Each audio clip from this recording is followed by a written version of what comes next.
안녕하세요. 오늘 예배 자리에 나오신 모든 분들 환영합니다. 수양회 끝나고 일주일의 삶은 어떠셨나요?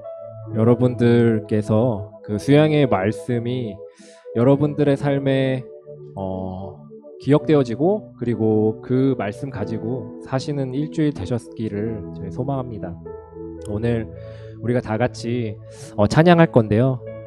저는 개인적으로 이번 수양의 말씀을 통해서 느끼고 생각했던 그리고 그런 것들을 함께 우리 찬양을 부르면서 기억하고 다시 생각하고 예배 드렸으면 좋겠습니다. 그래서 오늘 처음 찬양은 만복의 근원 하나님입니다.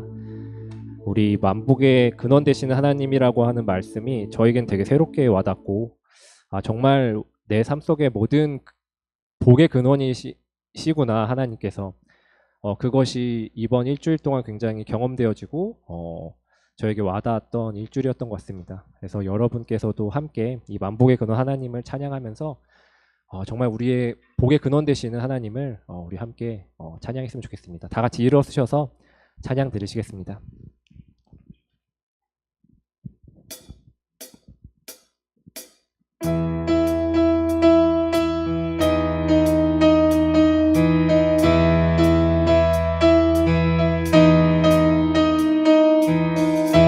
만복의 근원 하나님,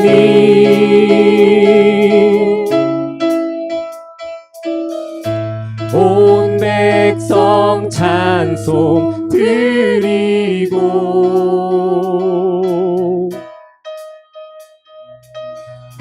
저 천사여 찬송하세.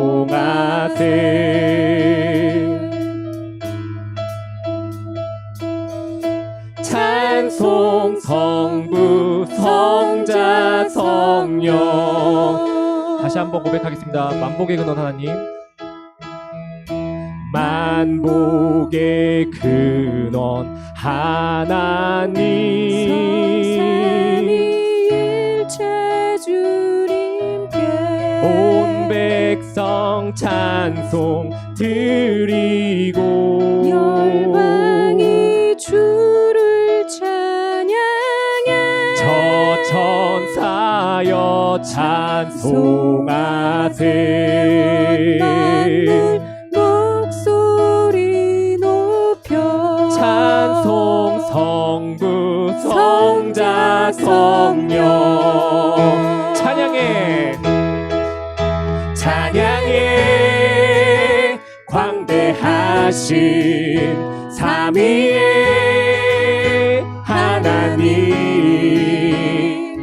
크고 가까우신 자비의 하나님, 곤고한 자여 기뻐하라. 찬양해 찬양해 언약의 주 선하신 하나님, 주께로 피하는 복 있는 자들아 그 입술로 주 찬송하라. 만복의 근원 하나님,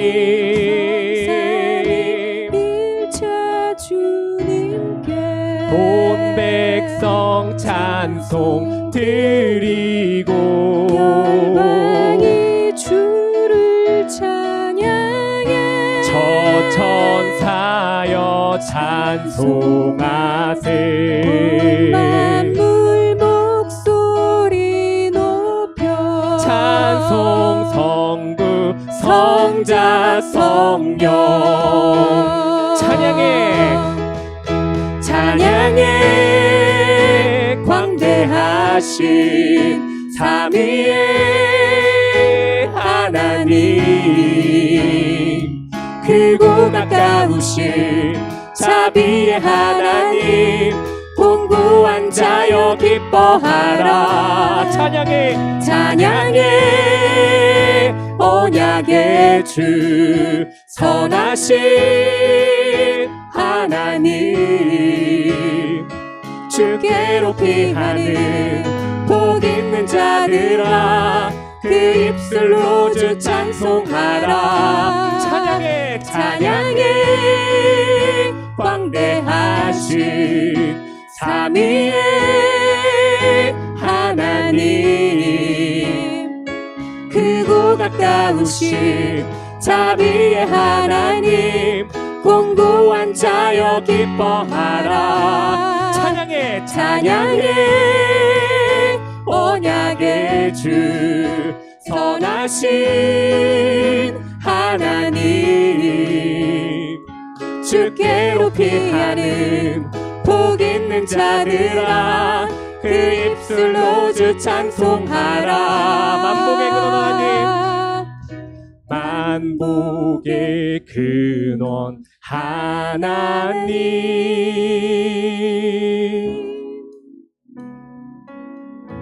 온 백성 찬송 드리고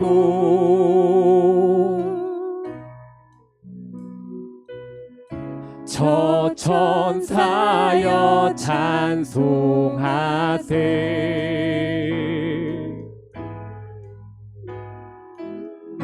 찬송 성부 성자 성령. 다시 한번 목소리로만 고백하겠습니다. 만복의 근원 하나님,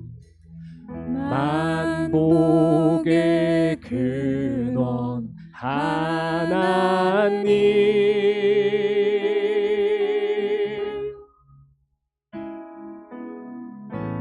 온 백성 찬송 드리고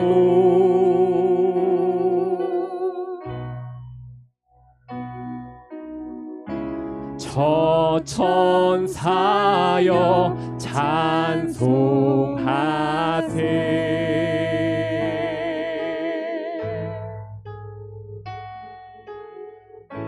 찬송 성부 성자 성령. 아멘. 네, 우리 만복의 근원 되신 하나님을 향해 우리 박수로 찬양하겠습니다. 두 번째 찬양은 수양의 위성규 목사님께서 전해주셨던 말씀 중에 우리가 원래 디자인되어 있기를 담대하라는 말씀을 하셨었거든요. 그래서 그 담대하라는 게 무엇일까라는 고민을 하면서 갈렙 얘기를 해주셨잖아요.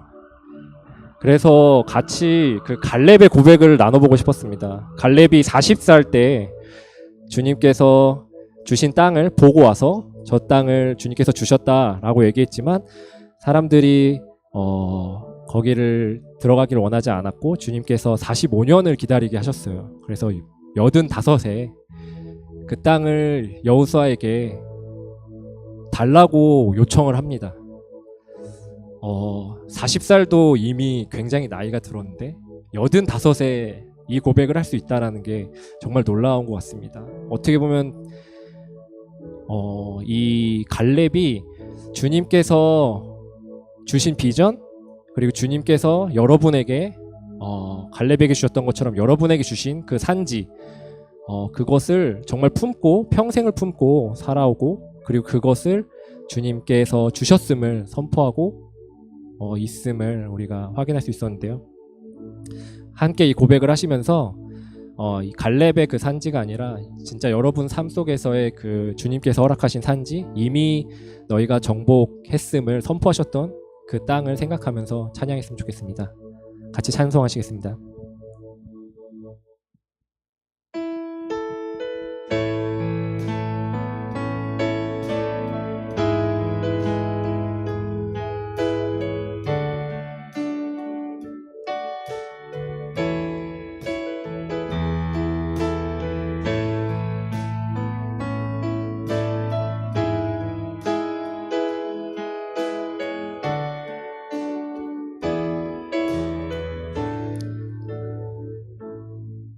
이미 주신 땅으로 한 걸음씩 나아갈 때에 수많은 적들과 견고한 성이 나를 두렵게 하지만 주님을 신뢰함으로 주님을 의지함으로 주님이 주시는 담대함으로 큰 소리 외치며 나아가네. 이 산지를 내게 주소서. 그날에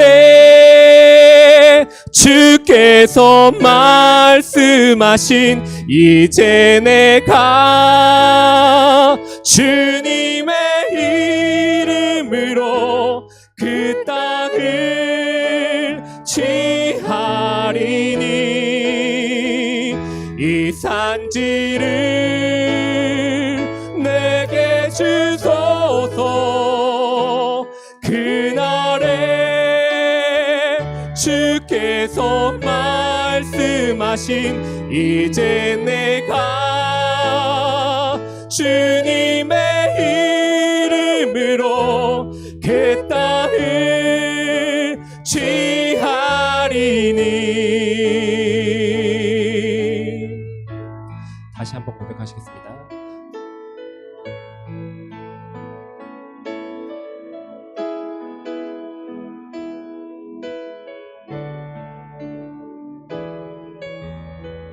주님이 주신 땅으로, 주님이 주신 땅으로 한 걸음씩 나아갈 때에 수많은 적들과 견고한 성이 나를 두렵게 하지만 주님을 신뢰함으로 주님을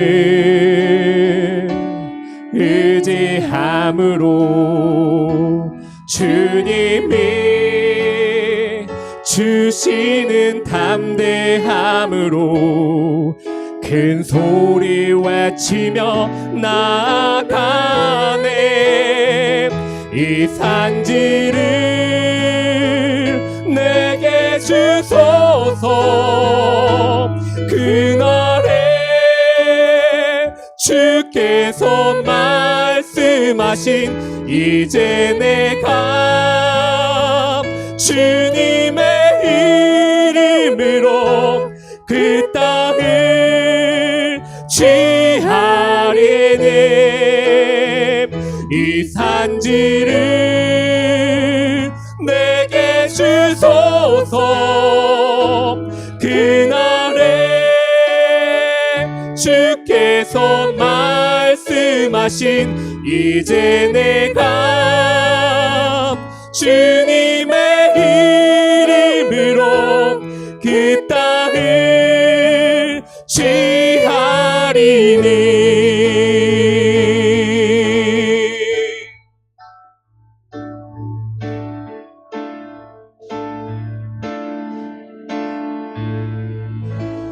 아멘. 우리 앉으셔서 다 계속해서 찬양 드리겠습니다. 네, 우리가 삶 속에서 담대할 수 있는 이유가 무엇일까 고민해 봤습니다. 그리고 그 답을 찾은 건 갈렙에게는 하나님의 말씀이었잖아요. 그리고 하나님께서 함께 하셨던 그 40년의 광야 생활이었다고 생각합니다. 우리에게는 그러면 어떤 게 있을까 고민을 해보니 역시 우리에겐 십자가밖에 없습니다. 십자가에서 주님께서 쏟으신 보혈, 그것이 우리가 이 삶 속에서 담대할 수 있는 유일한 근거라고 생각합니다. 그래서 우리가 다 같이 하나님의 그 보혈을 그리고 담대함을 선포하며 그 보혈의 능력을 선포하는 찬양을 함께 했으면 좋겠습니다. 같이 찬양하시겠습니다.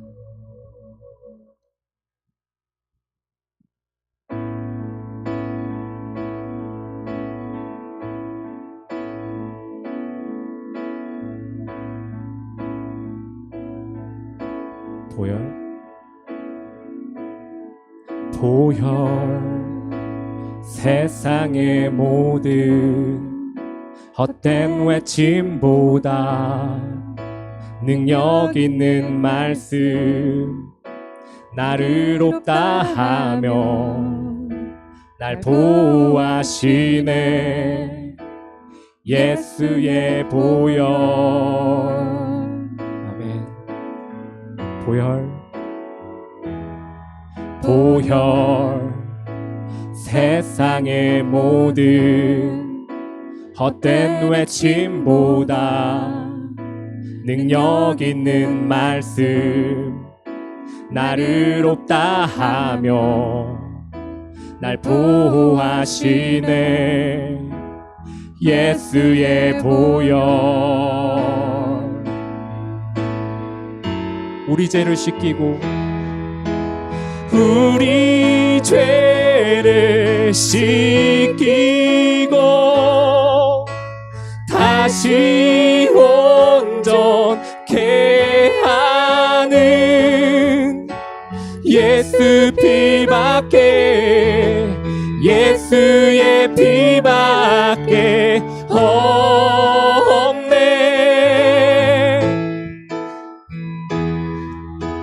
우리 정결케 하여 친구 되게 하시는 예수 피밖에 예수의 피밖에 없네. 십자가 은혜의 증거 주 마음 알게 해 우리 길 되시네 담대히 나가네 세상 의지 않고 오직 주 보혈로. 보혈 십자가 은혜의 증거 주 마음 알게 해 우리 길 되시네 담대히 나가네 세상 의지 않고 오직 주 보혈로. 우리 죄를 씻기고 우리 죄를 씻기고 다시 온전케 하는 예수 피밖에 예수의 피밖에 없네. 우리 정결케 하여 친구 되게 하시는 예수 피밖에 예수의 피밖에 없네. 주 보혈 찬양해. 주 보혈 찬양해. 주의 보혈 찬양해. 예수 피밖에 예수의 피밖에 없네. 주 보혈 찬양해. 주 보혈 찬양해. 주의 보혈 찬양해. 예수 피밖에 예수의 피밖에 없네. 우리 죄를 씻기고 우리 죄를 씻기고 다시 온전케 하는 예수 피밖에 예수의 피밖에 밖에 없네. 우리 정결케 하여 친구 되게 하시는 예수 피밖에, 예수의 피밖에 없네. 주의 보혈 능력이 또다. 주의 보혈 능력이 또다. 주의 피 믿으오. 주의 보혈 그 어린 양의 매우 귀중한 피로다. 주의 보혈, 주의 보혈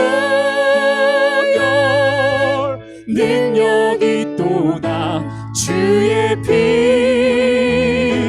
믿으오. 주의 보혈 그 어린 양의 매우 귀중한 피로다. 목소리로만 고백하겠습니다. 주의 보혈 능력이 또다. 주의 피 믿으오. 주의 보혈 그 어린 양의 매우 귀중한 피로다.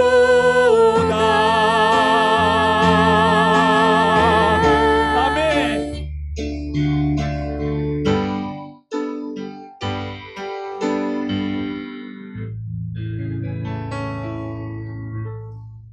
계속해서 기도로 예배드리겠습니다.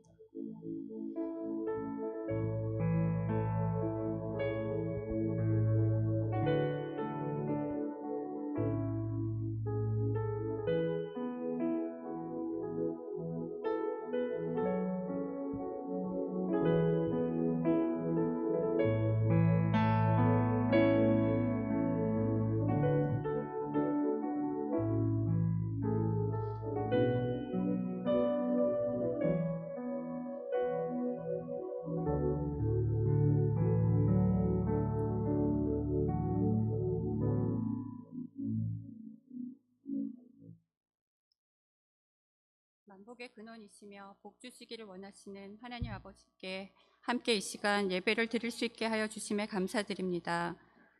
지난주 영광의 복음과 하나님의 사람이라는 주제로 2023년 가족 수양회를 은혜 가운데 잘 마칠 수 있게 하여 주셔서 감사합니다.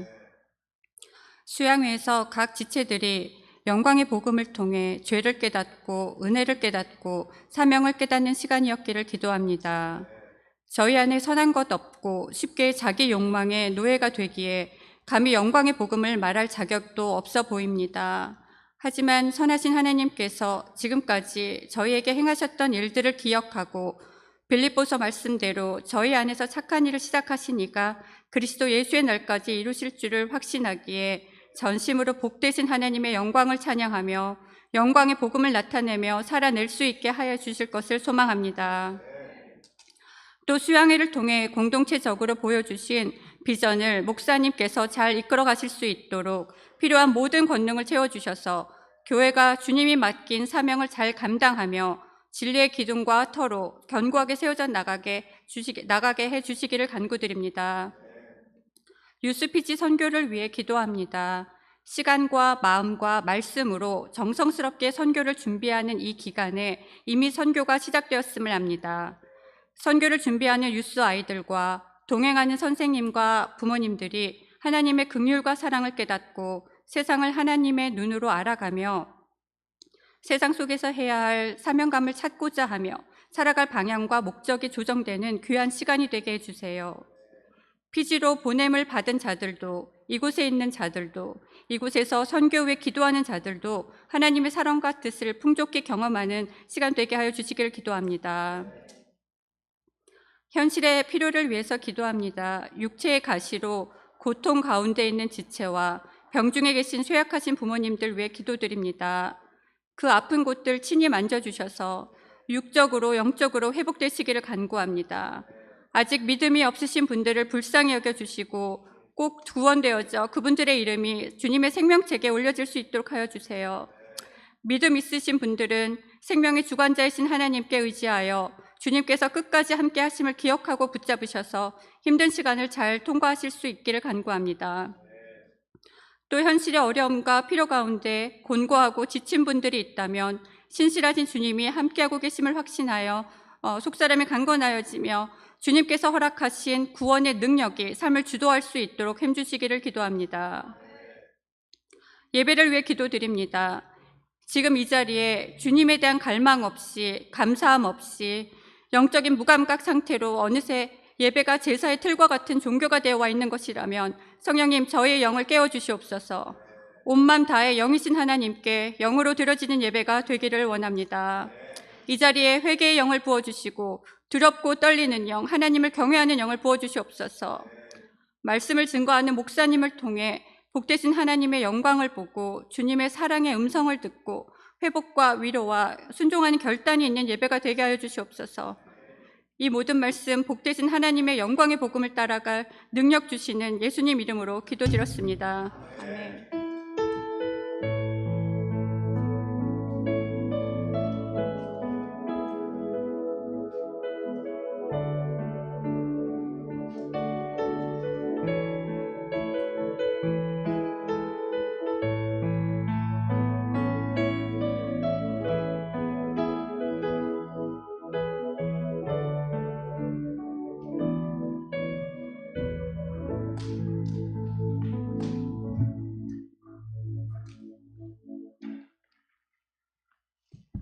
우리 찬양과 기도 감사드립니다. 그리고 또한 우리 예배에 참석하신 모든 분들 우리 환영하고 또한 축복합니다.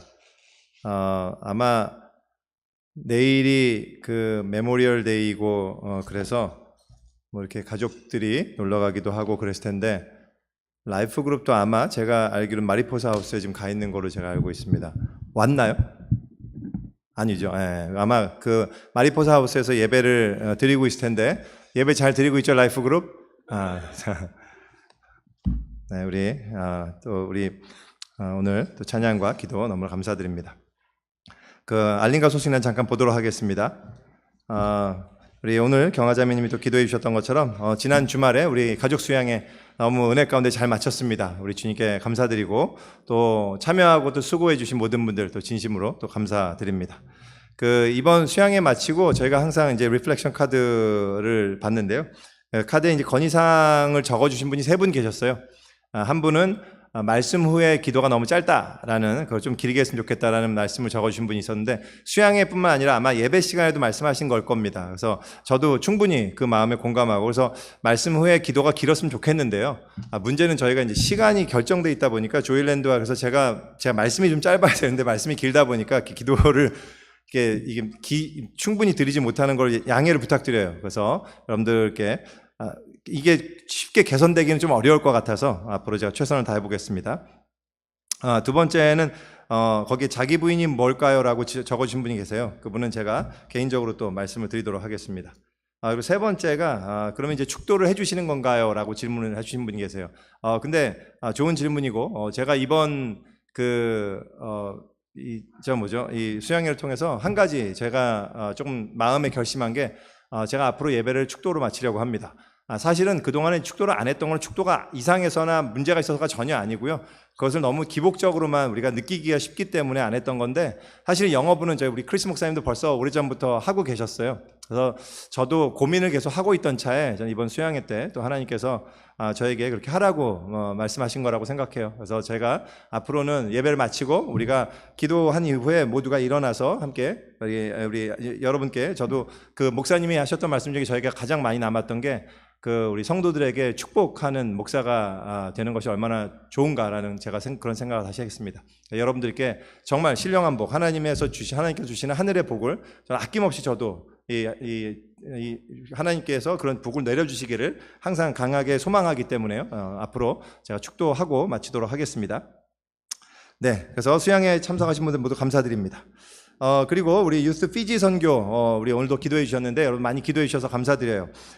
피지 선교를 위해서 오늘과 다음 주 일에 우리 미션 펀딩을 위한 우리 바자르가 있습니다. 그래서 이 선교 여행 위해서 많이 기도해 주시고 성원해 주시는데요. 오늘도 이제 펠로우십 타임이에요. 가시면 아이들이 어저께 만든, 아이들이 굉장히 수고 많이 했습니다. 그래서 선생님들도 수고 많이 하시고, 그래서 쿠키도 많이 있고, 또 이제 약식이라든지 오방떡이라든지 이런 게 있을 거예요. 그래서 여러분들, 하나당 100불이라고 생각하시면 될 것 같고요. 네, 농담입니다. 그러니까 여러분들이 좀 마음에, 하나님 주시는 마음대로 여러분들이 도와주시면 좋겠습니다. 그래서 현금이 안 갖고 계신 분들은 거기 이제 QR코드가 있습니다. QR코드를 통해서 젤이나 이런 걸 통해서 여러분들이 또 도네이션 하실 수 있으니까 그렇게, 생각해 두시고 또 이제 많이 기도해 주시길 부탁드립니다. 네, 그리고 우리 다음 주일에 우리 조이 코너 2회 졸업식이 있습니다. 우리 한어브 조이 코너 벌써 이렇게 또 2회 졸업식을 하게 됐어요. 그래서 우리 아이들 가운데 우리 우승재 주영 자매님의 딸인 우지야 자매와 또 우리 최주홍 우리 순간 죄송합니다. 세이자매님, 죄송해요. 조영재 세이자매님, 너무 미안합니다. 네. 네, 세이자매님, 우리 아들내미, 우리 최하온 형제가, 우리 우지아와 최하온, 우리 두 아이가 이제 조이 코너를 졸업하고, 조이 랜드로 올라갑니다. 그래서 다음 주에 우리가 졸업식을 할 테니까요. 그렇게 축복하고, 또 우리 부모님들에게 또 축복하면서 또 우리 아이들을 또 계속해서 위해서 기도해 주시기 부탁드립니다. 네, 한 가지 더 광고 드리면요. 다음 주일에요. 예배 후에 네팔 교회를 위해서 사진 촬영을 하나 좀 하려고 하는데요. 어떤 분들이 좀 부탁을 드리고 싶냐면 지금까지 네팔 선교를 다녀오셨던 분들 사진 촬영을 좀 하려고 합니다. 좀 기억해 두시고 내가 네팔 다녀왔다 하면 다음 주일에 예배 마치고 저희가 예배당에서든 아니면 이제 펠로우십 홀에서든 저희가 좀 함께 찍으려고 합니다. 왜냐하면 목적은 제가 이제 이번에 6월에 피지 선교도 가지만 7월에 다시 이제 또 네팔을 방문합니다. 그래서 제가 이번에 네팔을 방문할 때 지금 3년 만에, 그러니까 4년 만에 방문하는 거거든요. 그래서 그 청년들에게 저희가 아직도 여전히 기억하고 위에서 기도하고 있다라는 그런 축복의 선물을 좀 전하고 싶어요. 근데 이제 물론 돈으로 사는 어떤 이런 선물도 있겠지만 우리 마음을 담아서 그런 선물을 하고 싶어서 그래서 네팔 선교 다녀오신 분들 꼭 사진 찍어서 우리가 거기에 이제 카드를 적어서 하려고 합니다. 이렇게 기억을 해두시고 다음 주에 다시 한번 광고 드리도록 하겠습니다. 네, 우리 오늘이 6월 마지막 주일이라서요. 6월 생일자 축하드립니다. 그래서 제가 좀 빨리 읽어 나갈게요. 6월 2일에 김규원 형제와 최수영 형제 우리 KBSK에, 그리고 6월 8일에 우리 임중미 자매님 썰트그룹, 6월 9일에 KBSK 이진우 자매, 또 우리 알토그룹의 강수환 형제님이 6월 9일입니다. 그리고 KBSK 황한월 형제가 6월 16일, 라이프그룹의 은지 자매가 6월 17일이고요. 시드그룹의 이미영 자매 6월 18일, 그리고 라이프그룹의 정소영 자매, 혹시 제가 거기 표시가 좀 늦었는데 6월 19일에 우리 정소영 자매가 또 생일입니다. 그리고 6월 20일에 우리 이름이 이제 제이미 류로 완전히 바뀐 우리 정수 자매님, 한정수 자매님이 생일이시고요. 그리고 이제 시드 그룹의 조헌호 형제와 KBSK 예술 자매가 우리 6월 21일, 그리고 썰트 그룹의 선호 형제와 KBSK 이지원 자매가 6월 24일입니다. 에이블 그룹의 우리 기상 집사님 6월 27일, KBSK의 이민영 자매가 6월 29일, 그리고 썰트 그룹의 6월 30일이 윤정우 형제님이십니다. 윤정우 형제님이 6월 30일이세요. 그래서 이 생일 맞으신 분들 우리 축하하며 축복하는 박수 하기 원합니다. 6월 생일자도 꽤 저희가 많은 편이군요. 그래서 다시 한번 축하드립니다. 우리 기도회 계속 힘쓰기 원하고요. 그리고 기도회 때 그런 광고는 좀 드리고 싶어요. 저희가 화요기도회, 주일 중보기도 열심히 하고 있는데요. 가급적 기도회 오프라인으로 오시면 좋겠고요.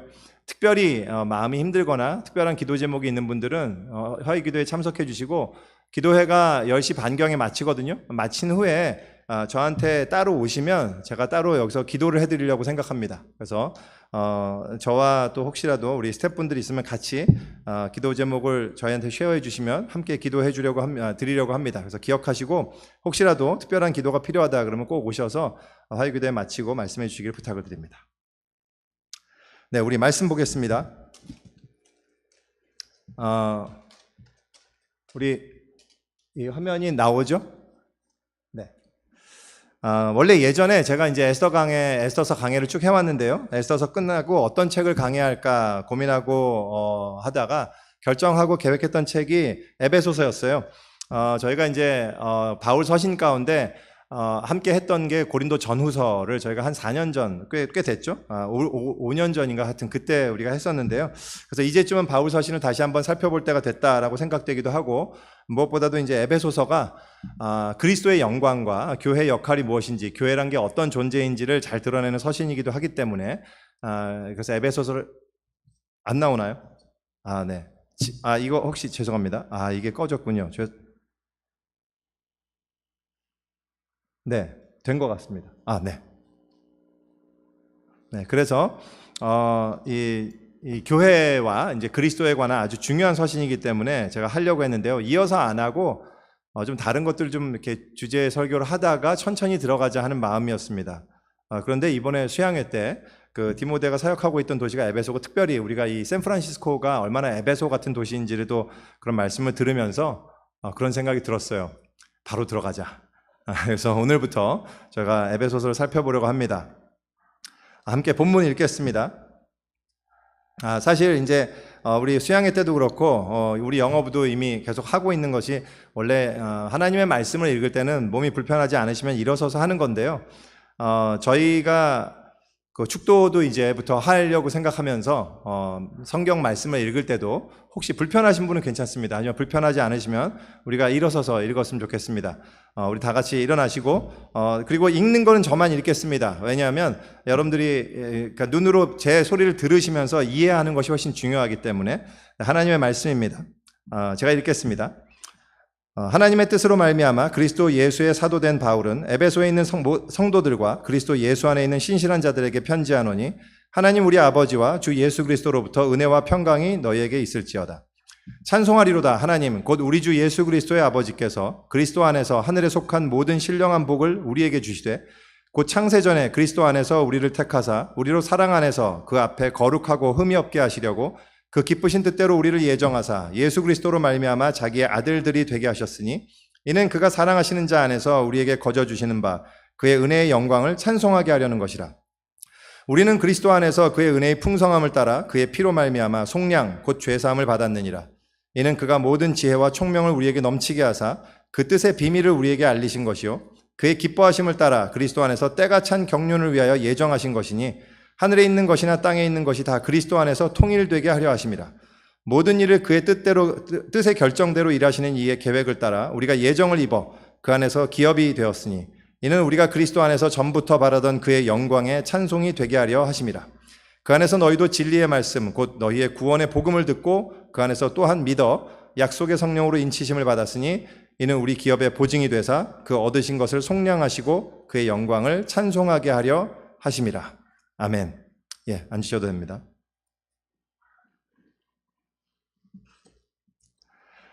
여러분들은 지금까지 사시면서 가장 기억에 남는 수양회가 있으신가요?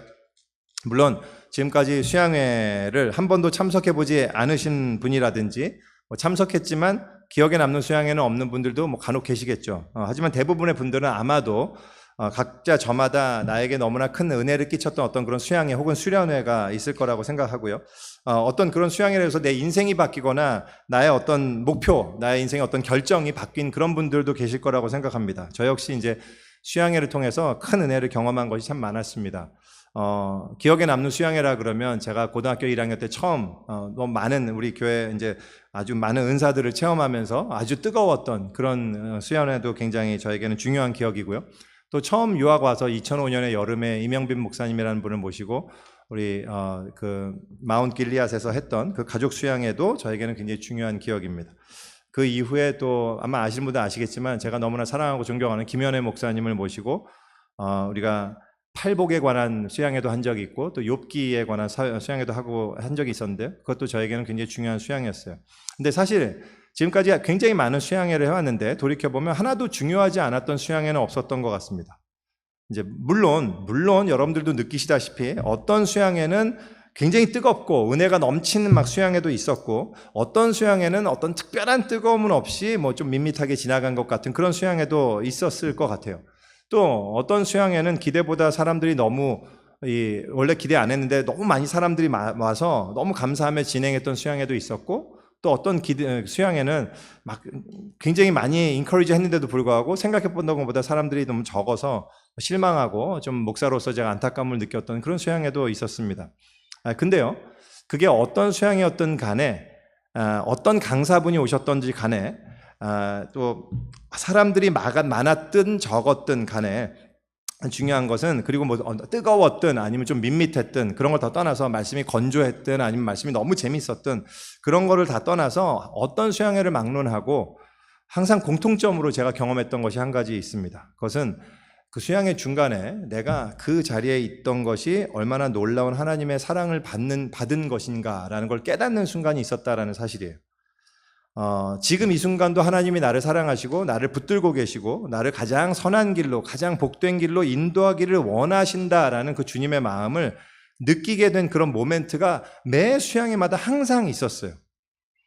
그래서 저는 지금까지 수양회 중에 어떤 수양회도 한 번도 그런 모멘트가 없었던 적이 없었던 것 같습니다. 그것이 저는 개인적으로, 저는 그리고 이러한 저의 이 경험이 저만의 경험은 아닐 거라고 생각해요.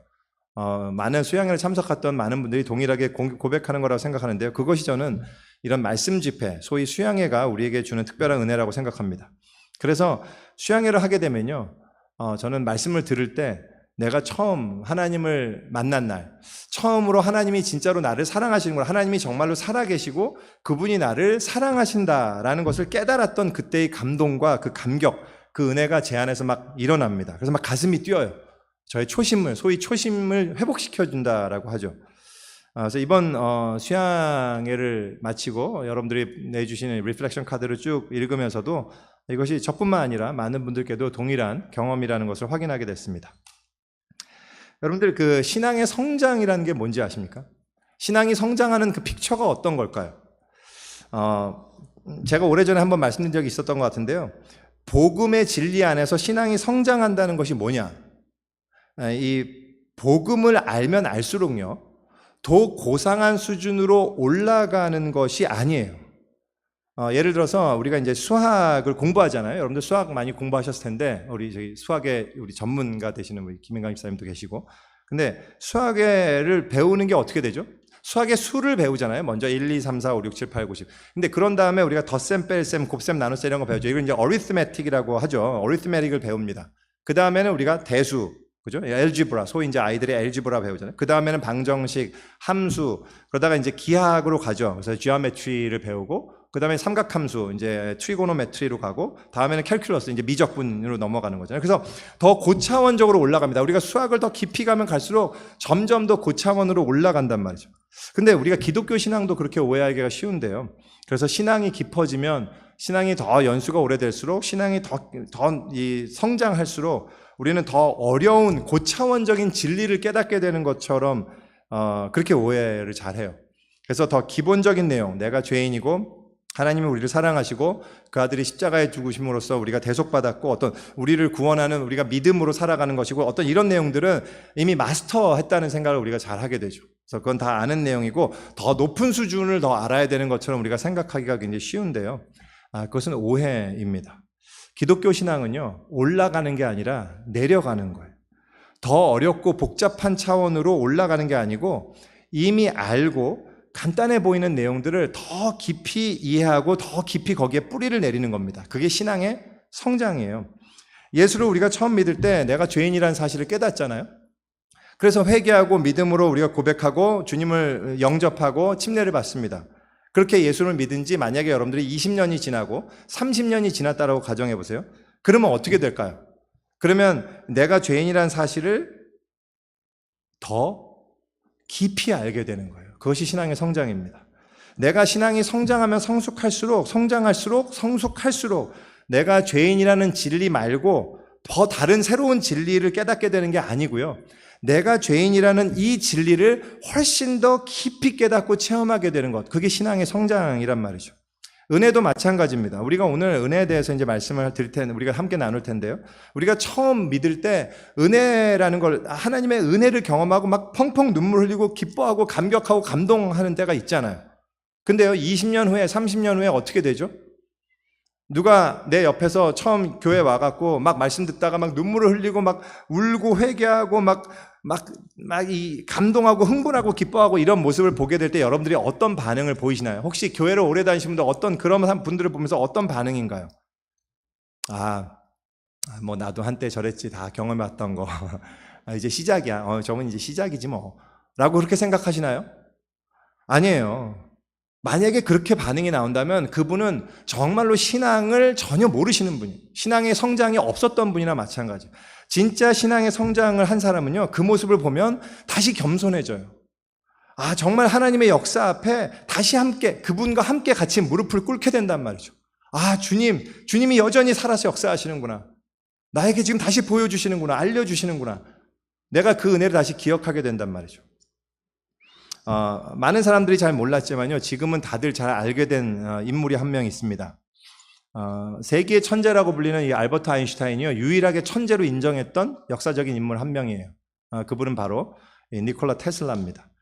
물론 아직도 이분에 대해서 잘 모르는 분들도 계시겠지만요, 한 번쯤 여러분들이 이분에 대한 전기를 읽어보셨으면 좋겠어요. 짧은 전기라도. 그러면 이 사람은 정말로 천재였구나라는 생각을 하게 돼요.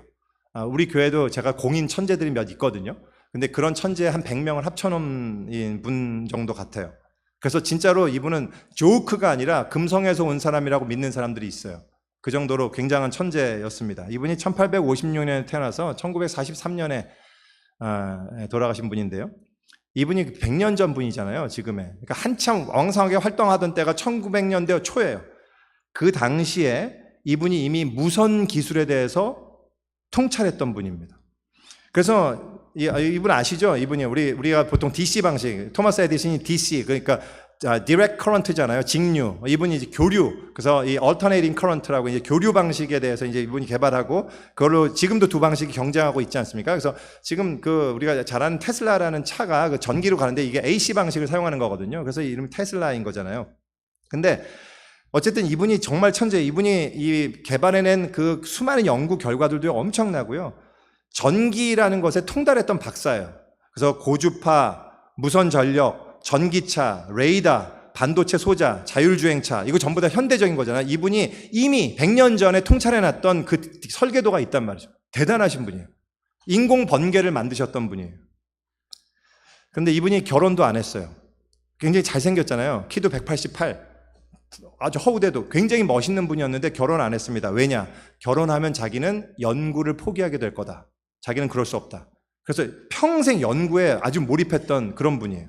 근데 제가 이 한마디로 전기에 관한 최고의 전문가, 최고 지식이거든요.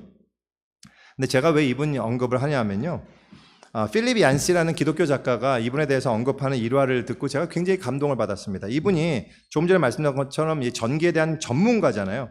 인공 번개까지 만들고. 근데 이분은 이 번개가 어떻게 치는지 그 모든 원리와 이론을 알았던 분이에요. 근데 그걸 알았기 때문에 시시하게 여기지 않고요. 이분이 어떻게 하냐면 천둥 번개가 치는 날이면 창가에 앉아서 번개가 칠 때마다 손뼉 치면서 환호를 했다 그래요.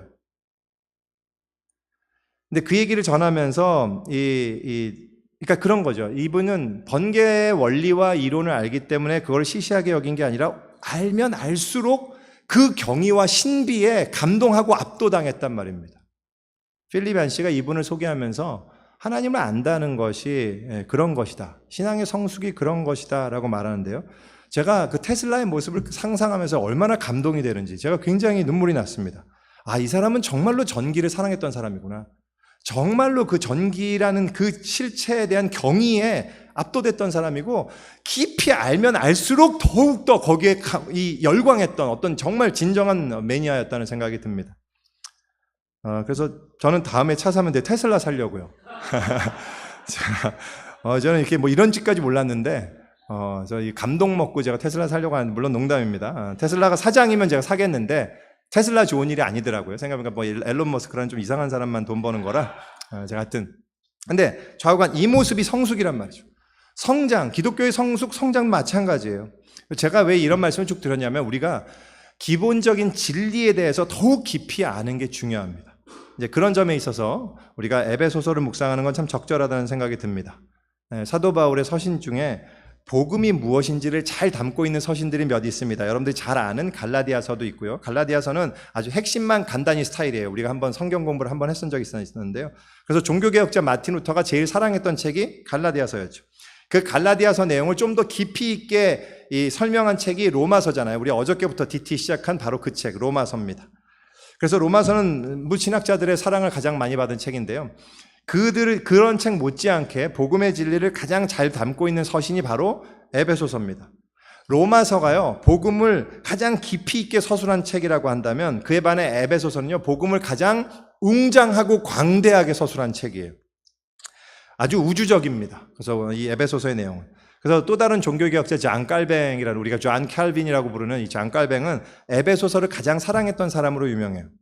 우리가 이 에베소서를 살펴보면서 우리가 지금 이미 알고 있는 이 복음의 진리를 다시 한번 깊이 깨달아가면서 더욱 그 경의와 감사가 넘쳤으면 좋겠습니다. 오늘 첫 번째 시간으로요, 사실은 오늘 에베소서 1절과 2절 딱 2절만 하려고 하는데요, 인사말 부분만 제가 살펴보려고 하는데, 읽기는 다 14절까지 읽었지만 그 전에 에베소서에서 간단한 기본적인 설명을 좀 드리면요, 사실 원래 이제 어떤 서신을 처음 시작할 때는 기본적인 배경, 서론적인 정보, 뭐 저자, 수신자, 책의 구조, 시대적 배경 뭐 이런 걸 하면 참 좋겠는데, 그러면 너무 성경 공부처럼 딱딱해질 것 같아서 제가 오늘 생략하도록 하고요. 다만 그거는 계속 진행해 나가면서 제가 필요한 부분을 설명드리도록 하겠습니다. 다만 이런 정도는 알고 계셨으면 좋겠어요. 에베소서는 사도 바울이 감옥에서 기술한 옥중서신 4권 중에 하나다라는 사실이에요. 이건 감옥에서 서술한 겁니다. 옥중서신 4권이 뭐죠? 에베소서 말고 뭐가 있을까요? 빌립보서, 골로새서, 그리고 빌레몬서예요. 아무도 대답하시는 분이 없네요. 여러분들 이렇게 각성하시고, 이 정도는 아셔야 돼요. 이건 기본 그냥 기초 진리, 기초 지식이잖아요. 그거는 아셨으면 좋겠습니다. 에베소서, 빌립보서, 골로새서, 빌레몬서 4권이고요. 두 번째는 핵심 주제는요, 그리스도와 교회라는 것을 여러분들께 미리 강조하고 싶어요. 바울은 그리스도의 구속 사역을 말하면서 그 그리스도의 구속의 범위가 개인 차원이 아니라 우주적인 차원에 이르는 것을 계속 강조해요. 그러면서 그 중심에 교회가 있다는 사실을 이야기하는 것이 에베소서의 중심 내용입니다. 그래서 오늘은 우리 다시 말씀드리지만 인사말인 1절과 2절 다시 한 번만 제가 읽을게요. 하나님의 뜻으로 말미암아 그리스도 예수의 사도된 바울은 에베소에 있는 성도들과 그리스도 예수 안에 있는 신실한 자들에게 편지하노니 하나님 우리 아버지와 주 예수 그리스도로부터 은혜와 평강이 너희에게 있을지어다. 에베소서는 편지입니다. 그래서 편지의 첫머리 양식으로 시작이 되죠. 사도 바울의 모든 편지에는 이러한 인사가 처음 등장해요. 거기에는 송신자, 수신자, 그리고 문안 인사가 등장하죠. 근데 당연히 그러니까 보내는 사람은 누구죠? 사도 바울이고요. 받는 사람은 에베소의 성도들입니다. 그리고 문안 인사는 은혜와 평강이 너희에게 있기를 원한다라는 그런 내용인데요. 아주 쉽고 당연한 말인데요. 저는 사실 지금까지 이 바울 서신들을 읽으면서 인사에 그렇게 깊은 관심을 가져보지는 않았던 것 같아요. 그런데 사실 여러분들 주의 깊게 살펴보면 이 간단한 인사에 사도 바울이 강조하고자 하는 주제가 핵심적으로 다 들어가 있어요. 신약 성경이 총 몇 권이죠? 27권입니다. 27권 중에 사도 바울이 쓴 책이요 13권입니다. 거의 반이에요. 13권 모두 편지예요. 근데 이게 어떤 교회들 아니면 개인에게 보낸 편지거든요. 근데 놀랍게도요, 그 13편지 단 한 편지에도 빠지지 않고 등장하는 인사말이 있어요. 그게 뭔지 아십니까? 그게 바로 은혜와 평강이에요. 사도 바울은 반드시 이 말을 합니다. 너희에게 은혜와 평강이 있을지어다. 물론 요번에 우리 그 수양회 때 했던 디모데전서와 디모데후서에는 너에게 은혜와 긍휼과 평강이라고 하긴 했죠. 긍휼이 중간에 들어가긴 했지만 은혜와 평강은 빠지지 않아요. 그래서 이 용어들이요, 무슨 고대 편지의 관행이 아니었습니다. 은혜와 평강이 그냥 늘 쓰던 이런 게 아니었단 말이죠. 그렇다는 얘기는 이것은 단순히 형식적인 인사말이 아니라 사도 바울의 신학이 담긴 아주 중요한 표현이에요. 그렇다면 우리가 얻는 이 신학적인 굉장히 중요한 내용이 어떤 것이냐? 오늘 말씀이 이 짧은 인사지만요, 우리 그리스도인의 삶이 무엇인지를 묘사하는데 아주 중요한 내용을 담고 있다고 생각합니다. 여러분들 우리는 모두 그리스도인인데 크리스찬의 삶이란 게 뭔지 아세요? 이 질문에 대해서 물론 여러 가지 답을 할 수 있죠. 다만 저는 간단하게 이렇게 말씀드리고 싶어요. 은혜에서 출발해서 영광에 이르는 길이다. 라고 이야기하고 싶습니다. 그리스도인의 삶은요, 은혜에서 출발합니다. 은혜에서 출발하는데요, 그 종착점은 영광이에요. 그래서 오늘 사실 주 본문이 아니면서도 제가 일부러 뒤에 1, 2절이 아니라 3절부터 4절까지 읽은 이유가 뭐냐면 거기에 종착역이 나와 있기 때문입니다. 그 내용을 다시 한번 보면요, 여러분들 다음 주에 하겠지만 에베소서 3절부터 14절까지는요, 원어로는 한 문장이에요. 한 문장. 엄청 긴 한 문장입니다. 그런데 그 한 문장이 크게 세 군데로 나눠져 있어요. 근데 그 세 부분이 어떻게 되어 있냐면 긴 한 문장 속에 삼위일체 하나님이 드러나 있단 말이죠. 여기 처음에 하나님, 우리 주 예수 그리스도의 아버지에 대한 이야기를 하고요. 두 번째는 그리스도 안에서 그의 은혜의 풍성함을 따라, 세 번째는 약속의 성령으로 인치심을 받았다, 이런 얘기를 하는데요. 그 모든 것이 종착점은 어디 있냐면요, 이렇게 해서 너희들을 이렇게 축복했다. 왜? 그의 은혜의 영광을 찬송하게 하려는 거다. 그리스도께서 너희를 위해서 이렇게 했다. 왜? 그의 영광의 찬송이 되게 하려 함이라. 너희에게 성령이 임해서 너희가 성령의 인치심을 받았다. 왜? 왜냐하면 그의 영광을 찬송하게 하려 함이라. 이게 결국 종착역이란 말이죠. 그래서요, 이 은혜로 시작해서요, 우리는 영광에 이르는 길이 우리 그리스도인의 삶이란 말이죠. 그리스도인이란 은혜에서 출발해서 영광에 이르는 자들이에요. 그러면 먼저 우리 은혜에 대해서 생각해 보죠. 은혜가 뭐죠? 은혜란 과연 뭘까요? 우리가 잘 알죠. 바울은 근데 이 은혜를 뭘 가리켜서 은혜라고 했는지 우리가 한번 생각해 볼 필요가 있어요. 우리가 워낙 은혜라는 말을 여러 의미로 많이 사용하게 됐잖아요. 은혜라는 말이 이제는 완전히 이제 일종의 교회 용어죠. 여러분들 교회 용어 아시죠? 우리 중국어는 영어로 Chinese잖아요. 일본 말은 뭐죠? Japanese. 교회 말은 뭐예요? Christianese가 있어요. 그래서 Christianese가 있단 말이죠. 근데 그 Christianese 중에 아주 대표적인 말이 은혜거든요. 근데 그때 다양한 의미로 사용되죠. 우리가 많이 듣잖아요. 목사님 은혜 많이 받았습니다. 너무 은혜되었습니다. 참 은혜스럽네요. 이런 표현들. 그런데 가만히 생각해 보면 많은 경우에요, 이 은혜를요, 마음의 어떤 흡족한 상태를 표현하는 용도로 많이 씁니다, 우리가. 그래서 한마디로 말해서요, 내 마음에 들었다라는 표현이죠. 마음에 굉장히 흡족하다. 그런 의미로 사용하다 보니까요, 제가 그런 말을 들을 때도 있어요. 목사님, 제가 요새 마음이 이렇다 보니까 유행가도 은혜가 됩디다. 이런 거 있잖아요. 유행가도 은혜가 됩디다. 이게 무슨 뜻이에요? 가요조차도 내 마음을 위로하고 이렇게 뭔가 풀어지게 해주더라. 이런 뜻이지 않습니까? 또 혹은 우리가 은혜로 합시다, 이런 표현도 써요, 가끔. 은혜로 합시다. 들어보셨어요? 우리 은혜로 합시다, 은혜로. 이런 거. 주로 어떤 일을 하는 과정에서 누군가가 너무 까다롭고 세심한 요구를 해올 때 주로 사용하는 말이죠. 우리 은혜로 합시다. 이런 거죠. 그 무슨 얘기예요? 무슨 뜻이에요? 너무 깐깐하게 그러지 말고 좀 잘못해도 대충 해도 적당히 봐주고 우리 대충 넘어갑시다. 이런 뜻이잖아요. 그러니까 굉장히 우리가 은혜라는 말을 다양한 의미로 우리가 이렇게 사용을 하는데요. 저는 물론 오해하지 마세요. 이런 표현들에 시비를 걸고 싶은 마음은 없습니다. 어차피 언어라는 것이 다양한 의미가 자꾸 사용하다 보면 표현되는 거니까. 다만 사도 바울이 여기서 은혜를 언급할 때 그런 의미로 사용한 것이냐 하는 겁니다. 그건 아닐 겁니다. 사도 바울은 여기서 이 은혜라는 걸 이야기하면서 굉장히 중요하게 생각하는 개념이 있습니다. 그게 뭐냐? 그것은 뭐냐면요, 부르심이에요. 오늘 본문 첫머리에 송신자를 이렇게 표현합니다. 하나님의 뜻으로 말미암아 그리스도 예수의 사도된 바울은. 하나님의 뜻으로 말미암아 되었다는 것은 곧 부르심을 말해요. 우리가 어저께 시작한 로마서에서요, 좀 더 구체적으로 이렇게 시작하고 있습니다. 여러분 다 묵상하셨겠지만 예수 그리스도의 종 바울은 사도로 부르심을 받아 하나님의 복음을 위해서 택정함을 입었다. 또 뒤에 가면 5절에 너희도 그들 중에서 예수 그리스도의 것으로 부르심을 받은 자니라. 그리스도인의 삶은 부르심으로 시작돼요. 모든 그리스도인, 모든 믿는 자들은 하나님의 부르심을 받은 자들이에요.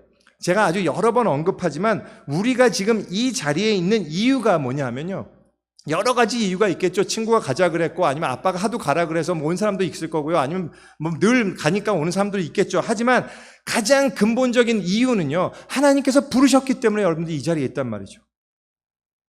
우리 가운데는요, 물론 내가 처음 예수를 믿게 된 게 내 발로 교회를 찾아가서 믿은 분들도 계실 수 있어요. 그런 분들 전 몇 분 만난 적 있어요. 내 친구의 뭐 전도 받은 것도 아니고요. 그냥 내가 아무래도 교회를 좀 가야겠다라고 생각해서 교회 가신 분도 있고, 처음 내가 먼저 그냥 책을 집어갖고 성경책을 뭐 읽다가 예수님을 믿은 분들도 있단 말이죠. 근데 그래서 내가 다 한 것 같아 보이지만 그런 분들조차도 실상은요, 부르심 때문입니다. 그 이전에 하나님의 택하심이 있었고 부르심이 있단 말이죠. 어느 누구도 하나님의 부르심이 없이 그리스도인이 될 수 없어요. 하나님의 부르심이 없이 그리스도인의 삶이 시작될 수 없습니다.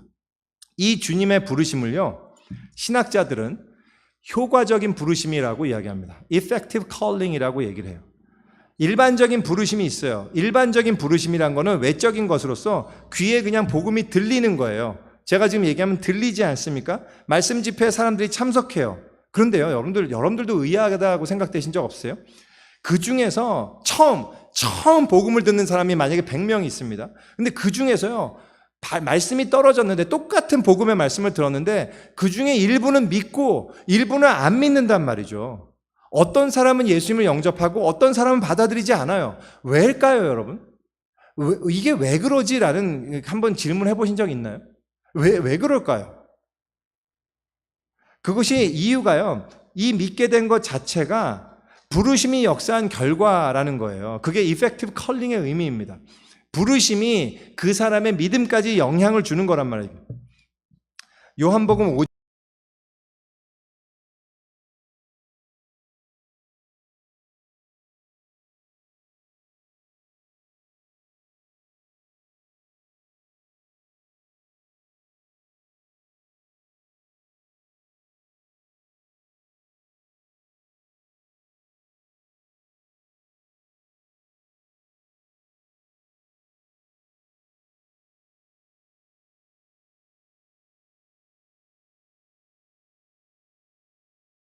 하나님의 아들의 음성이 그 능력이 있고 생명이 있어서 죽은 자의 귀를 여는 거란 말이죠. 그래서 그 죽은 자가 그걸 듣고 일어나는 겁니다.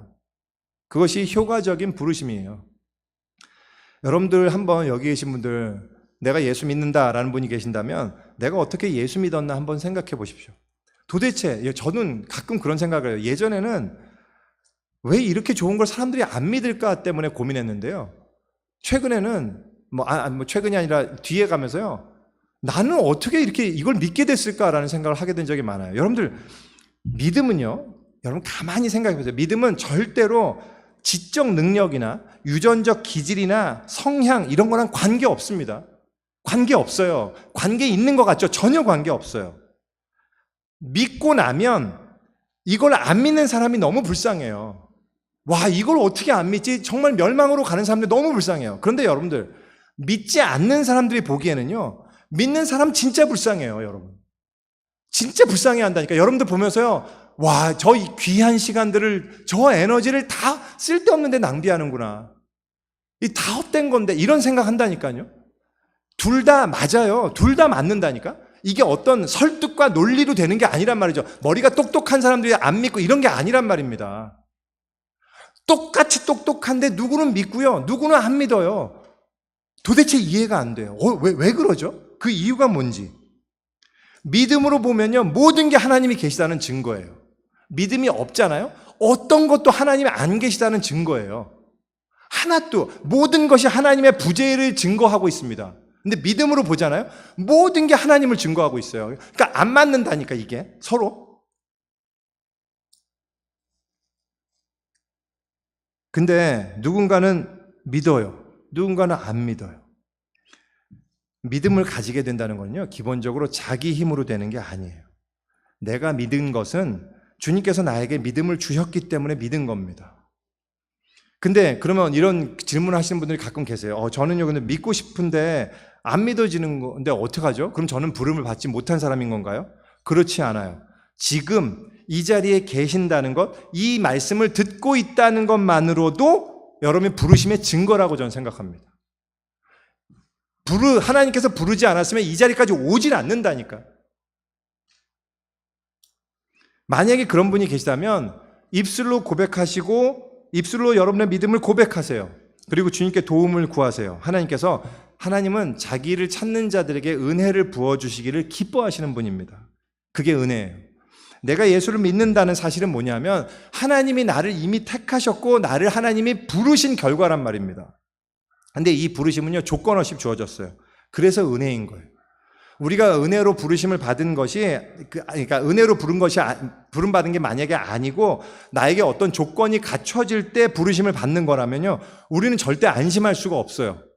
그죠? 가끔 신앙생활 하다가 그럴 때 있잖아요. 와, 내가 목사인데 왜 이러지? 이런 거 있잖아요. 내가 신앙생활을 지금 몇 년 했는데 내가 정말 예수 믿는 사람 맞나? 이런 생각이 들 때가 있지 않습니까, 우리가?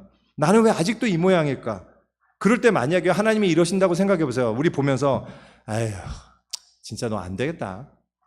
너는 구제불능이구나. 아유, 나도 포기다, 포기. 만약에 하나님이 이러신다고 생각해 보세요. 하나님이 이러실까요? 아니란 말이죠. 왜? 하나님 왜 안 그러실까요? 하나님은요, 이미 우리의 월스트를 다 아시고 우리를 택하셨단 말입니다. 할렐루야. 우리는 우리 자신을 모르죠. 우리는 우리의 월스트를 몰라요. 우리가 굉장히 괜찮은 사람이라고 생각하잖아요. 근데 사실은 우리는요, 우리가 생각하는 것보다 훨씬 무시무시한 사람입니다. 텔레비에 나오는 벽장에 막 시체 숨겨두고 이런 분이 굉장히 여러분들 이상하다고 생각하잖아요. 여러분의 머릿속에 상상에 그 가슴팍에 들어가 보세요. 시체 한 5구는 나올걸요? 솔직히 그렇잖아요. 여러분들 정말 솔직하십시오. 정직하게 보면 여러분 마음속에 있다니까. 우리는 진짜 무시무시한 사람이에요. 옛날에 유기성 목사님 그런 적 하신 적이 있어요. 그 공포 특집, 남양 특집 뭐 이런 거 볼 필요가 없다고. 그냥 자기 마음만 보면 그게 공포물이라고. 진짜 정확한 말이에요. 여러분들 진짜 이게 너무 그런데 하나님이 그걸 다 아신다니까요, 우리. 다 아시면서 이미 택했어요. 우리를 부르셨단 말입니다. 할렐루야. 이 은혜, 그래서 은혜인 거예요. 이 은혜를 놓치시면 안 돼요.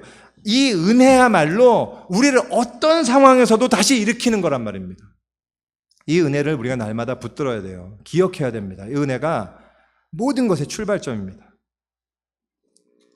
하나님께서 우리를 택하실 때 전적으로 은혜로 택하셨습니다. 우리는 뭐 불완전한 정도가 아니라 아예 아무것도 없었어요. 나띵이었어요. 전적으로 타락한 죄인. 근데 하나님이 우리를 건져주시고 살리셨고 구원하셨습니다. 그게 은혜고 부르심이라고 말씀드렸잖아요. 근데 그러면 하나님은 그냥 해놓고 그냥 뭐 이렇게 그냥 하고 그냥 가시냐? 아니에요. 하나님은 그렇게 하신 이유가 목적이 있습니다. 하나님이 왜 그렇게 하셨을까요? 그 목표가 뭐냐면 영광입니다.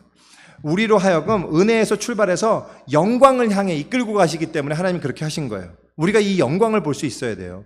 이 영광에서 눈을 떼면 안 됩니다.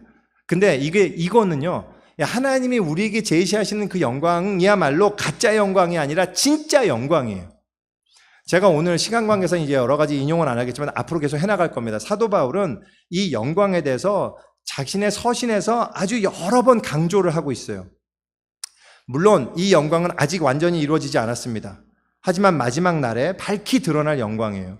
이 영광에 대한 구체적인 내용은 이제 앞으로 또 계속 다루겠습니다. 제가 오늘은 이 정도만 말씀드릴게요. 뭐냐면 여러분들, 우리가 하나님의 영광에 참여하게 된다.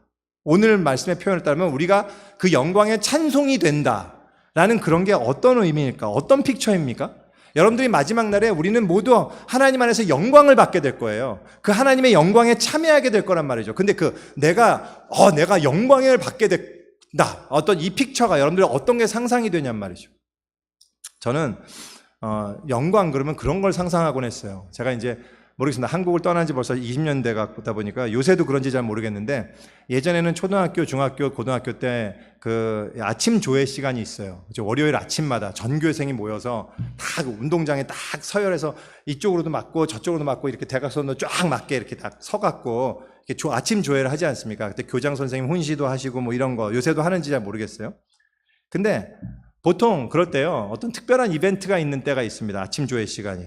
어떤 특별한 이벤트냐면 상장을 주는 어떤 이런 시간이 있는 게 있죠. 그래서 교장 선생님이 상 받을 사람을 호명하지 않습니까? 3학년 3반 정재호 앞으로. 그러면 딱 앞으로 나가면서 그 뿌듯함. 이렇게 벌써 여기서 이렇게 여러분들 웃음이 나오시지 않습니까? 왜냐면 상상이 되잖아요. 여러분들이 나가던 때가 상상됐잖아요. 저도 몇 번 나갔어요. 딱 그럼 전교생이 보는 앞에서 쫙 나가지고 탁 달려 나가고 또 앞으로 막 단상을 탕탕탕탕 올라가고 딱 이렇게 서잖아요. 그럼 뒤가 느껴져요. 그 모든 사람이 나를 보는 딱 내 뒤에서 뭐 한번 정재호 그러면 감사 뭐 이러고 딱 이렇게 뭐 이런 얼마나 영광스러워 내가. 이야, 이 모든 사람 앞에서 막 영광을 받고 막 어떤 이런 생각을 상상하기 쉬운데요. 하나님의 우리에게 주시는 영광은 그런 영광이 아니에요. 오히려 어떤 그림에 가깝냐면 이런 그림에 가깝습니다. 2002년 월드컵 기억하시나요? 여러분들? 우리 한국이 16강에 진출하게 될 때 안정환의 헤딩슛으로 이 16강에 이탈리아를 꺾었잖아요. 그리고 8강전에서 스페인 꺾고 막 4강 하여튼 스페인전 가서 이겼을 때 승부차기로 마지막 홍명보가 골 넣고 그때 여러분들 기억하시죠? 막 온 나라가 난리도 아니었다니까요. 막 모두가 완전 흥분과 축제와 막 환호의 도가니였지 않습니까? 우리 안에 느꼈던 막 가슴 벅찬 막 그 영광이 있어요. 막 우와 막 빰빰빰빰빰 막 이러잖아요. 막 난리야 그냥 다 붉은 악마래. 다 자기가 악마래 자기가. 근데요 한번 생각해 보세요. 우리가 왜 이렇게 감격하죠? 그 뭐 안정환이 우리 형이에요? 아니잖아. 근데 우리는 감격합니다. 왜죠? 왜냐하면 내가 속한 팀이 승리했기 때문이에요.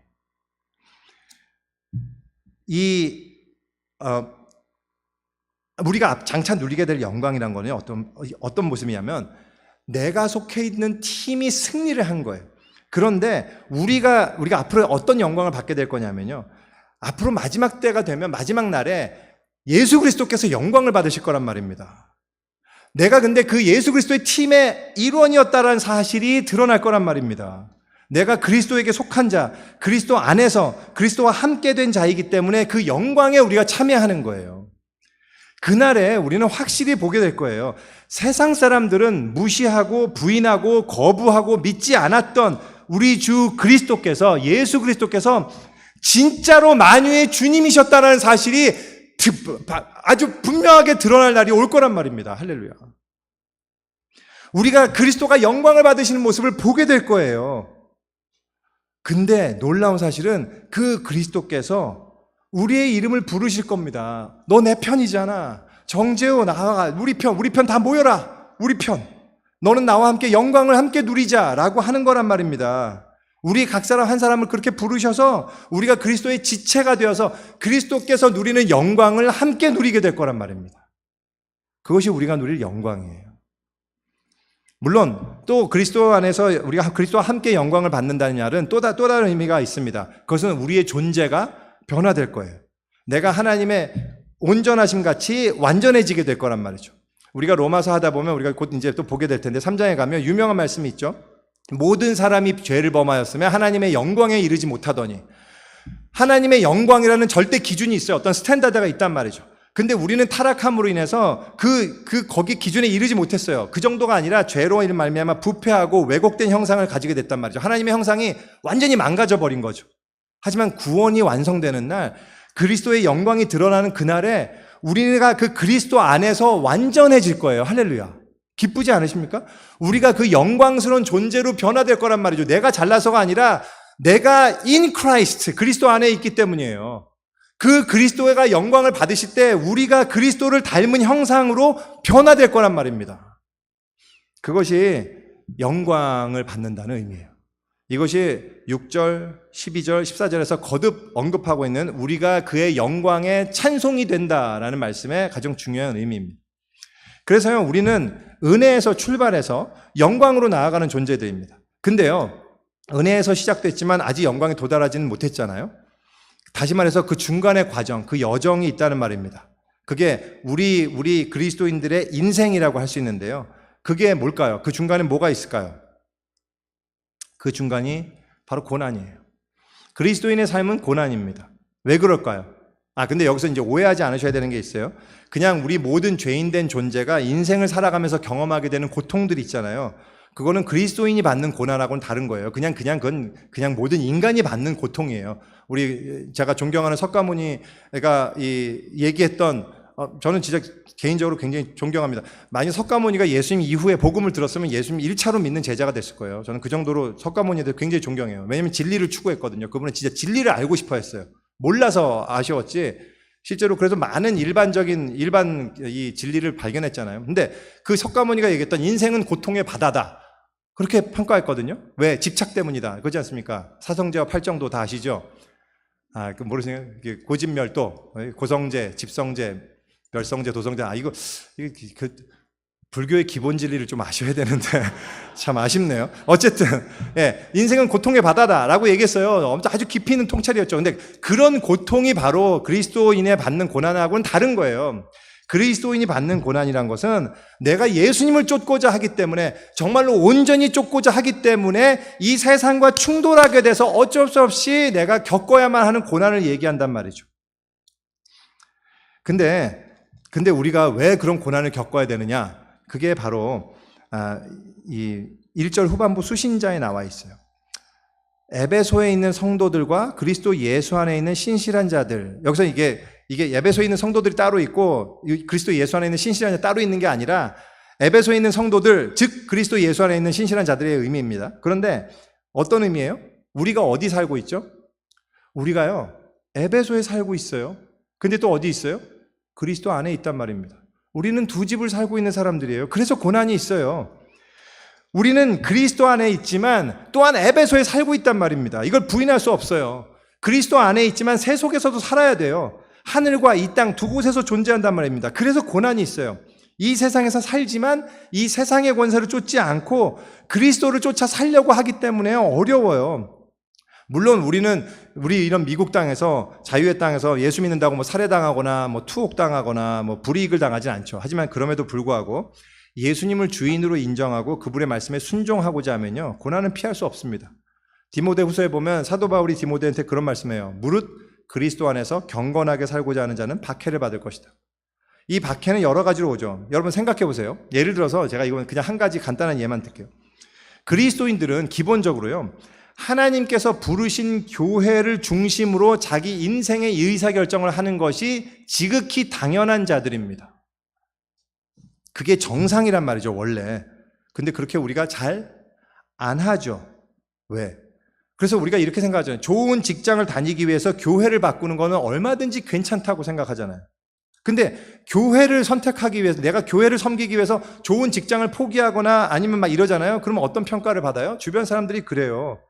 너무 어리석다. 너 너무 바보 같아. 너 광신자냐? 이런 표현 하잖아요. 그러니까 광신자. 우리 광신자란 말 되게 싫어하죠. 근데요, 제가 여러분들한테 부담드리거나 오해하시라고 하는 얘기가 아니에요. 뭐 우리 교회를 그런 게 아니라 기본적으로 모든 그리스도인은 하나님께서 교회로 부르신단 말이죠. 그 교회로 부르실 때 그 교회가 그리스도의 몸으로서 이 모든 삶의 중심이 되는 것이 그리스도인이에요. 원래 그렇단 말이죠. 그게 그리스도인으로는 정상이에요. 근데 그렇게 잘 안 한단 말입니다. 그렇게 생각하다가는 세상에서 아주 이상한 취급을 받죠. 근데 만약에 그렇게 따라가고자 한다고 생각해 보세요. 그게 고난이에요. 필요 없는, 세상 사람들이 보기에는 아주 쓸데없는 고난을 당하고 있는 거죠. 저 바보 같은 게 그냥 잘하면 되네. 지가 좋아하는 거 선택하면 되는데 그거 안 하고 그거 교회 따라간다고 이렇게 생각하지 않습니까? 근데 그게 고난이란 말이죠. 그런 고난들이, 저는 지금 교회를 예를 들었지만 무주행하게 많아요. 우리가 하나님의 뜻을 따라서 가고자 한다면 우리에겐 고난이 필연적으로 동반돼요. 그래서 하나님 말씀대로 사는 건 너무 힘들어요. 진짜 힘든 거란 말이죠. 그러면 이 고난을 어떻게 하면 될까요? 그저 이 악물고 이 고통을 막 견뎌내면서 버텨야 되는 걸까요? 아니요, 그게 아닙니다. 이것을 능히 이기게 하는 힘이 뭐냐 하면 바로 평강이에요. 평강은요, 히브리식 인사 샬롬에서 온 겁니다. 이 평화, 근데 이 평강의 말의 의미가 뭘까요? 우리가 일반적으로, 이것도 역시 많이 이 은혜와 마찬가지로 오해가 좀 있는데요. 일반적으로 평강 그러면 영어로 이제 tranquil이라고 하잖아요.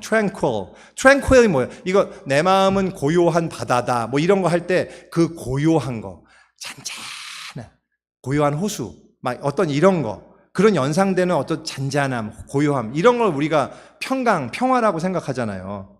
근데 사도 바울이 의미했던 게 그런 의미일까요? 고난 중에도 마음이 전혀 동요되지 않고 연쇄 살인범의 집에 잡혀서 화장실에 묶인 채로 있는데도 불구하고 전혀 아드레날린이 분비되지 않는 마음이 잠잠한 어떤 이런 상태일까요? 그게 평강일까요? 만약에 그런 경지나 스킬을 원한다면 저는 개인적으로 사도 바울보다는 이 원효대사님이 훨씬 더 저에게 더 좋은 본보기가 될 것 같아요. 물론 오해하지 마십시오. 어떤 상황 속에서 당황하지 않고 냉정하고 침착한 마음을 유지하는 것은 분명 좋은 거예요. 하지만 그게 신앙의 본질은 아니에요. 여기서 지금 사도 바울이 평강을 기원하면서 의미하는 바가 그게 아니란 말입니다. 샬롬의 근본적인 의미는 언제나 뭐였냐면요, 하나님과의 화목한 관계를 의미했어요.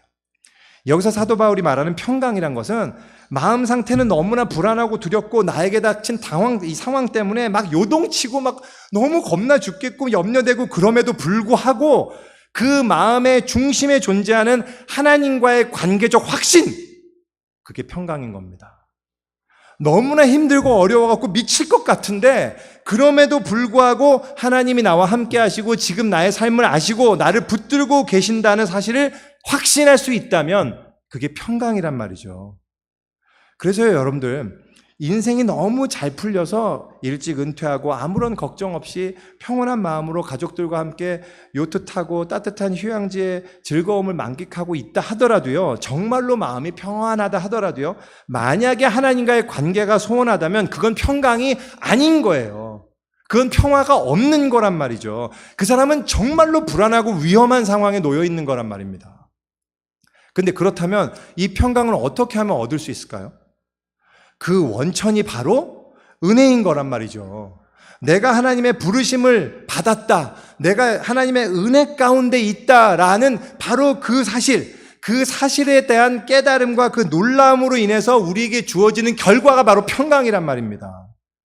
여러분, 하나님의 이 사랑, 이 은혜를 진짜로 내가 받았다라는 사실을 아는 자는요, 여러분 진짜 여러분의 이름 하나하나를 하나님께서 여러분이 태어나기도 전에, 여러분이 이 세상이 창조되기도 전에 그 이름을 부르셨고 아셨고 택하셨고 만드셨고, 그래서 내가 이 자리에 있다는 걸 정말로 내가 깨닫게 되잖아요. 정말로 그걸 알게 되잖아요.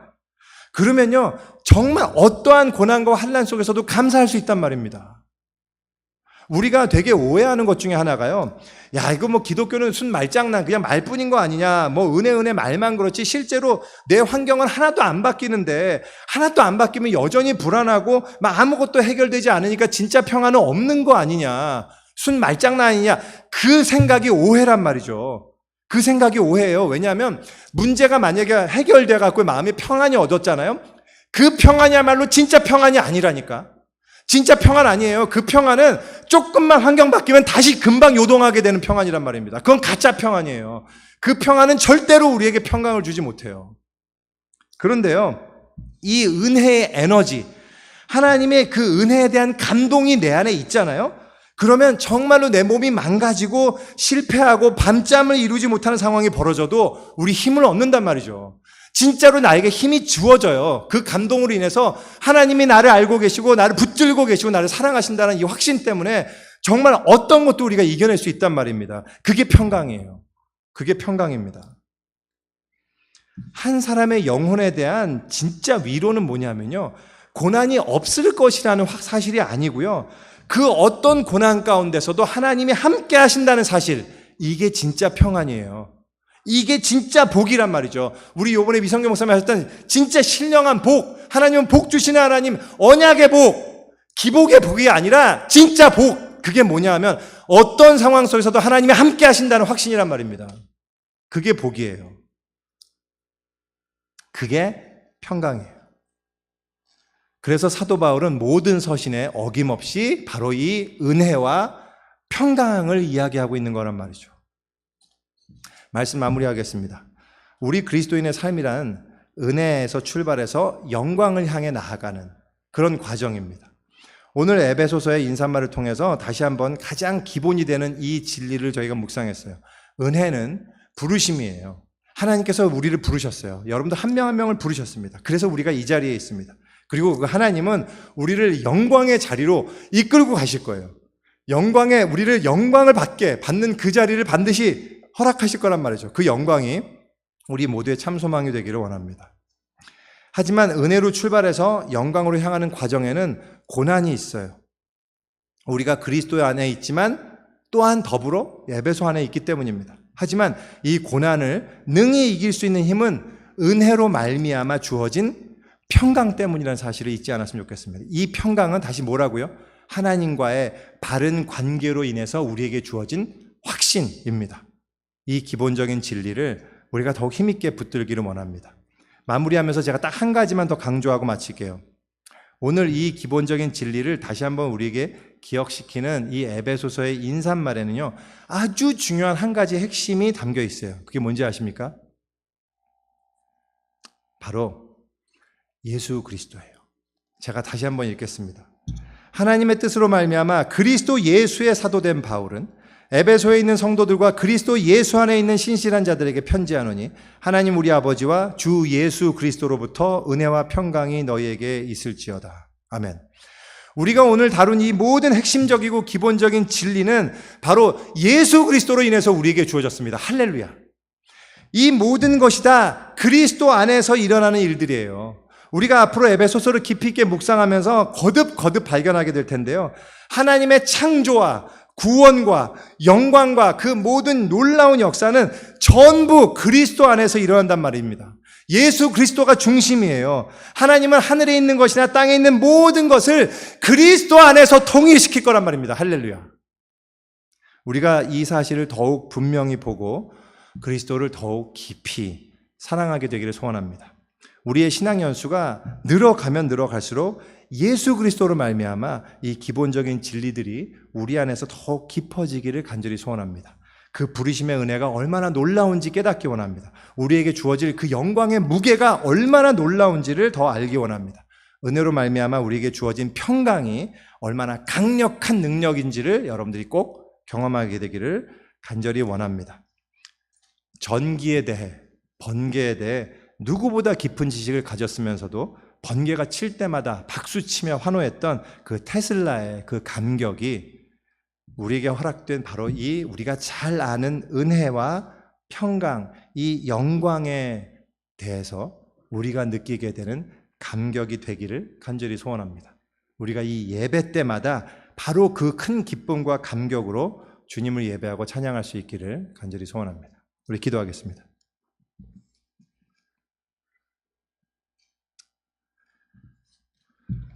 우리 오늘 말씀 생각하면서 딱 1분만 함께 잠깐 기도하도록 하겠습니다. 우리가 이 기본적인 진리, 은혜에서 출발해서 영광에 이르는데 그 모든 것을 우리에게 허락하신 주님을 우리가 기억하면서 그 여정에 있는 우리들이 고난 가운데 있지만 주님께서 은혜로 말미암아 우리에게 허락하신 그 평강으로 인해 우리가 능히 이것을 통과하고 이겨내고 극복할 수 있음을 우리가 고백하며 기도했으면 좋겠습니다. 우리가 이 은혜를 잊지 않기를, 이 은혜를 하나님께서 나의 부르셨다라는 이 놀라운 은혜를 항상 나의 기쁨의 원천으로 더 깊이 깨닫기 원합니다. 하나님께서 나를 하나님의 영광의 자리로 우리 허락하실 거라는 이것이 우리의 가장 큰 소망이 되기를 원합니다. 이 도상에 있는 그 길을 나아가는 우리 여정에 있는 우리 모두가 고난 가운데 당하겠지만 우리가 에베소에 살고 또한 그리스도 안에 있기에 받게 되는 고난이 있겠지만 그 가운데 은혜로 말미암은 평강으로 말미암아 우리가 능히 이길 수 있기를 간절히 소원합니다. 그 은혜와 평강이 저와 항상 함께하여 주시옵소서. 우리 그렇게 기도했으면 좋겠습니다. 아울러 그 영광의 날까지 우리가 끝까지 그 주님께서 주신 그 은혜를 더욱 깊이 알며 주님을 찬양하기 원합니다. 우리 기도하겠습니다. 하나님 아버지 기도합니다. 주님, 오늘 이렇게 말씀을 통해서 주님께서 우리에게 주신 얼마나 놀라운 은혜가 있으면 하나님 아버지 생각하게 됩니다. 하나님 아버지, 주여 이 은혜의 진리 아버지 붙들게 하시고 하나님께서 우리에게 주신 허락하실 영광을 아버지 보게 하여 주십시오. 항상 주님 그 소망 가운데 우리가 거하게 하시고 주님 그 나아가는 여정 가운데 주님께서 은혜로 말미암아 우리에게 허락하신 그 평강을 항상 누리게 하여 주시옵소서. 주님 그 고난을 능히 이겨내게 하시고 하나님 영광의 그날까지 주여 주님께 순종하며 나아갈 수 있도록 주여 인도하시길 간절히 기도합니다. 주님 우리에게 주어주신 그 놀라운 진리를 우리가 더욱더 깊이 알고 경험하고 깨닫기 원합니다. 하나님 아버지 함께하여 주십시오. 하나님 아버지 우리에게 있는 모든 예배자들이 하나님 아버지 그 예배를 아버지 하나님 그 은혜를 붙들고 하나님 끝까지 이 인생을 살아갈 수 있도록 하나님 아버지 주님 다시 오시는 그날까지 주님께 나아갈 수 있도록 하나님 아버지 역사하여 주십시오. 하나님 아버지 이끌어 주십시오. 주님 예배하는 모든 이들에게 주여 이끌어 주십시오. 하나님 아버지 축복하여 주십시오. 이들에게 아버지 역사하여 주십시오. 하나님 아버지